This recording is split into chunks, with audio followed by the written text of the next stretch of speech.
Bismillahirrahmanirrahim. Assalamualaikum warahmatullahi wabarakatuh. Alhamdulillah wassalatu wassalamu ala Rasulillah wa ala alihi washabihi wa mawalah. Asyhadu an la ilaha illallah wahdahu la syarikalah wa asyhadu anna Muhammadan abduhu wa rasuluh. Amma ba'du. Baik, anak-anak kelas 3 yang soleh dan solehah, bagaimana kabarnya pada pagi hari ini? Semoga semuanya dalam keadaan sehat walafiat dan juga dalam lindungan Allah Subhanahu wa taala, sehingga pada kesempatan pagi hari ini kalian masih bisa mengikuti pelajaran fikih ibadah. Silahkan disiapkan bukunya dan juga alat tulisnya, dan tak lupa kalian berdoa ya ketika ingin belajar agar dimudahkan oleh Allah Subhanahu wa taala.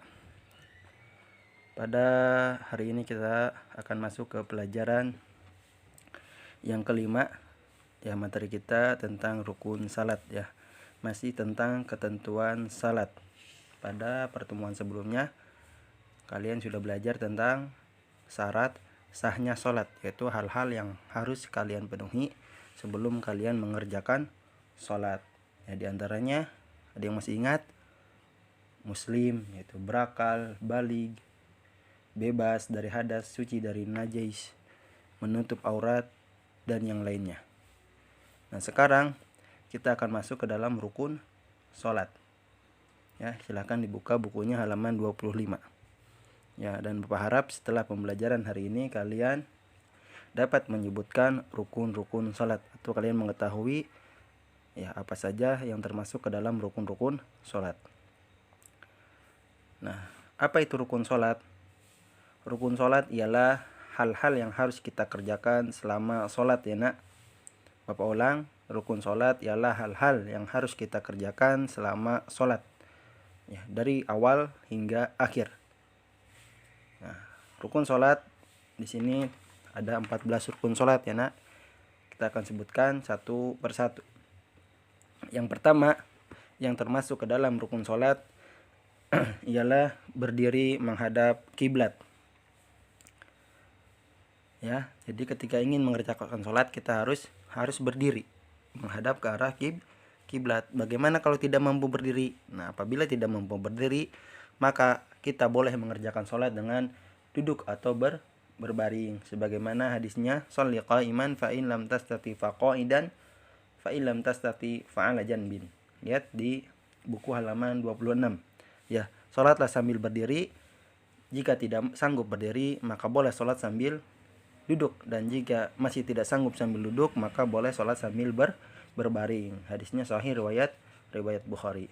Kemudian yang kedua yang termasuk ke dalam rukun sholat ialah takbiratul ihram. Apa itu takbiratul ihram? Nah, takbiratul ihram yaitu kita mengucapkan Allahu Akbar ketika ingin memulai sholat. Allahu Akbar atau takbiratul ihram. Kemudian yang termasuk ke dalam rukun sholat yang ketiga yaitu kita membaca surat Al-Fatihah.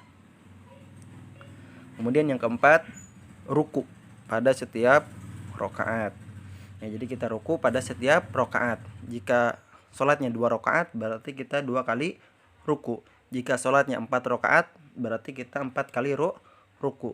Itu ruku pada setiap rakaat. Kemudian yang kelima yang termasuk ke dalam rukun sholat yaitu i'tidal. Apa i'tidal? I'tidal ialah bangkit dari ruku. Ya. Kemudian yang keenam, sujud. Yang ketujuh, bangkit dari sujud. Yang kedelapan, duduk di antara dua sujud. Ya, bisa lihat di gambarnya. Ya, di mana duduk di antara dua sujud. Kemudian yang kesembilan yang termasuk ke dalam rukun sholat yaitu duduk tahiyat. Yang ke-10 ada tumaninah. Nah, perhatikan ya, ini nak, tumaninah termasuk ke dalam rukun sholat. Apa itu tumaninah? Ada yang tahu? Yaitu mengerjakan gerakan sholat dengan tenang. Ya, jadi tidak terburu-buru. Ya, tidak cepat, tetapi melakukan setiap gerakan sholat itu, entah itu apanya, sujudnya, rukunya, dikerjakan dengan tenang. Ya, tidak cepat-cepat atau tidak terburu-buru. Kemudian yang ke-11 yang termasuk ke dalam rukun sholat yaitu membaca tasyahud, yaitu membaca tasyahud atau at-tahiyat. Ya. Kemudian Yang ke-12 yaitu membaca sholawat kepada Nabi Muhammad Sallallahu Alaihi Wasallam. Yang ke-13 yang termasuk ke dalam rukun sholat yaitu mengerjakan setiap rukun secara tertib dan berurutan. Ya, jadi mengerjakan setiap rukun-rukun sholat dengan tertib dan berurutan. Berarti harus berurutan, yaitu dikerjakan dari awal hingga akhir. Jadi tidak ngacak, ya, tetapi harus tertib dan berurutan dari awal hingga akhir. Kemudian rukun yang ke-14 yaitu mengucapkan salam, atau yang terakhir yaitu kita mengucapkan salam, yaitu assalamualaikum warahmatullahi wabarakatuh. Ya, seperti itu. Bisa kalian ya yang belum tahu bacaannya atau yang masih belajar, ya kalian mungkin punya kumpulan bacaan doa ketika sholat, ya seperti Al-Fatihah, ya ada, bisa kalian lihat di halaman 28. Kemudian bacaan tasyahud atau tahiyat ada di halaman 29 ya. Dan yang bacaan sholawat ada di halaman 30, dan bacaan salam juga ada di halaman 30 ya. Nah, itulah yang termasuk ke dalam rukun sholat ya, nah yang harus kita kerjakan selama kita sholat ya, dari awal hingga akhir. Dan rukun ini harus kita kerjakan dengan tumaninah, yaitu dikerjakan dengan tenang ya. Gerakan sholat dikerjakan dengan tenang, tidak terburu-buru, dan harus tertib dan berurutan dari awal hingga akhir. Mungkin itu saja yang bisa Bapak sampaikan tentang tentang rukun-rukun sholat, atau tentang yang hal-hal yang termasuk ke dalam rukun sholat yang harus kita kerjakan selama kita sholat.